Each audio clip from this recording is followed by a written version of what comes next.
Amoebic മസ്തിഷ്ക ജ്വരം ബാധിച്ച് കോഴിക്കോട് മെഡിക്കൽ കോളേജ് ആശുപത്രിയിൽ ചികിത്സയിൽ കഴിയുന്ന രണ്ടുപേരുടെ ആരോഗ്യനില അതീവ ഗുരുതരമായി തുടരുകയാണ് എന്ന് ഞങ്ങളുടെ ബ്യൂറോ പറയുന്നു. 8 പേരാണ് ഇപ്പോൾ നിലവിൽ ചികിത്സയിലുള്ളത്.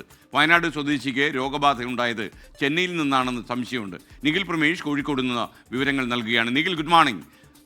നിഖിലെ, ഇത് ശരിക്കും ഇതിൻ്റെ ഉറവിടം പോലും ഇതുവരെ കണ്ടെത്താൻ കഴിഞ്ഞില്ല എന്ന് പറയുമ്പോൾ ഈ അലോസരം കൂട്ടുകയാണ്. പറയും. Good morning. തീർച്ചയായിട്ടും എസ്കൻ ഇപ്പോൾ സൂചിപ്പിച്ചതുപോലെ തന്നെ 8 പേർ നിലവിൽ ചികിത്സയിലുണ്ട്. എല്ലാവരും കോഴിക്കോട് മെഡിക്കൽ കോളേജ് ആശുപത്രിയിലാണ് ചികിത്സയിലുള്ളത്. അതിൽ തന്നെ 3 പേർ കോഴിക്കോട് ജില്ലയിൽ നിന്നുള്ളവർ, 3 പേർ മലപ്പുറം, 2 പേർ വയനാട് ജില്ലയിൽ നിന്നുള്ളവരാണ്.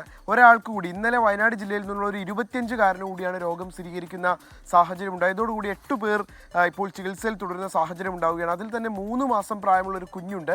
ആ കുഞ്ഞിൻ്റെ ആരോഗ്യനിലയാണ് ഇപ്പോൾ അതീവ ഗുരുതരമായി തുടരുന്നത്. വെന്റിലേറ്ററിലാണ് ആ കുഞ്ഞുള്ളത്. കഴിഞ്ഞ ദിവസം എല്ലാം തന്നെ ഈ കുഞ്ഞിൻ്റെ ആരോഗ്യനിലയിൽ യാതൊരു തരത്തിലുള്ള മാറ്റവും ഇല്ല എന്നുള്ളതാണ് നമുക്ക് അറിയാൻ കഴിയുന്നത്. ഇതിൽ ആരോഗ്യ വകുപ്പിനെ പ്രതിസന്ധിയിലാക്കുന്ന ഒരു കാര്യമെന്ന് പറയുന്നത് ഈ രോഗത്തിൻ്റെ ഉറവിടം കൃത്യമായി മനസ്സിലാക്കാൻ കഴിയാത്തതാണ്.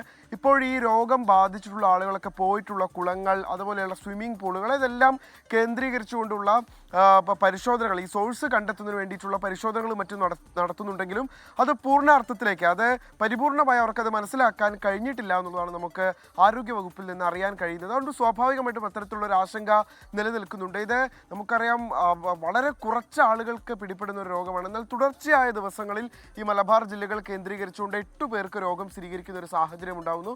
അതുകൊണ്ട് തന്നെ ആരോഗ്യവകുപ്പ് വളരെ ഗൗരവത്തിലാണ് ഇപ്പോഴത്തെ സാഹചര്യങ്ങളെ നോക്കിക്കാണുന്നത്.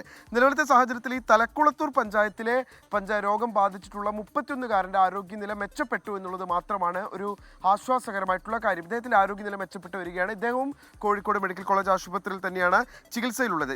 നിലവിൽ വെള്ളത്തിൻ്റെ സാമ്പിൾ പരിശോധന ലഭിക്കാത്തതാണ് ഒരു പരിമിതിയായി നിലനിൽക്കുന്നത്.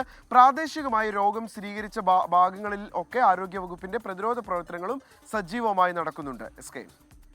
നിഖിൽ പരമേശാണ് വിവരങ്ങൾ നൽകിയത്. ലോകത്തെവിടെയായാലും ഏത് സമയത്തും 24 വാർത്തകളും ഓഗ്മെന്റഡ് റിയാലിറ്റി പാക്കേജുകളും എക്സ്പ്ലെയിനറുകളും വിശദമായി കാണാൻ ഞങ്ങളുടെ യൂട്യൂബ് ചാനൽ നിങ്ങൾക്ക് സബ്സ്ക്രൈബ് ചെയ്യാം.